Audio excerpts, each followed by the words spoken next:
Nakon 8 godina u Zagrebu se od sutra može pogledati Giselle, najizvođeniji bijeli balet na svijetu. Izvorno parišku umjetnost koja se u 19. stoljeću proširila Europom, u Zagreb dolazi prenijeti službeni nasljednik tradicije, dugogodišnji prvak pariškog baleta.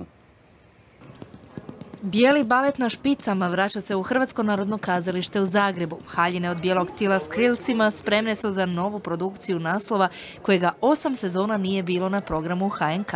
To je jedno od najljepših dijela zapravo baletne literature koje zahtijeva visoku razinu plesnog umijeća, vrhunsku tehniku, vrlo promišljeno sposobnost, ajmo reći, oblikovanje dramskih likova. Izvornu koreografiju Gilles Perrotta i Jeana Corallia s praizvedbe u Parizu 1841.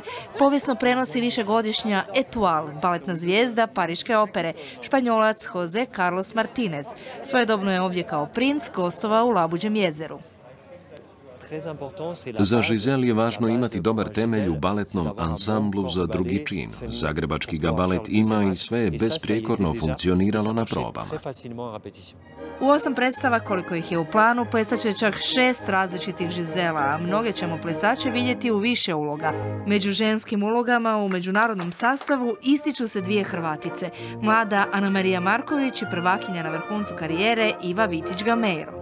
U ta 2 čina ona je skroz drugačija. U jednom činu je vesela mlada djevojka, dok je u drugom činu potpuni duh i jednostavno mora biti kao da lebdi u zraku. Uz Ivina životnog i scenskog partnera Guillerma Gamera Alveša i našeg nacionalnog prvaka Tomislava Petranovića, grofa Albrehta prvi put pleše jedan od čak 7 Japanaca u sastavu Zagrebačkog baleta, Simon Yoshida.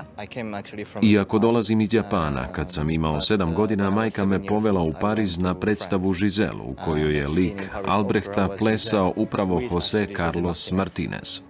Nova baletna produkcija u naše središnje nacionalno kazalište vraća romantičnu kazališnu čaroliju eteričnog vilinskog svijeta, koji očekujemo od klasičnog baleta.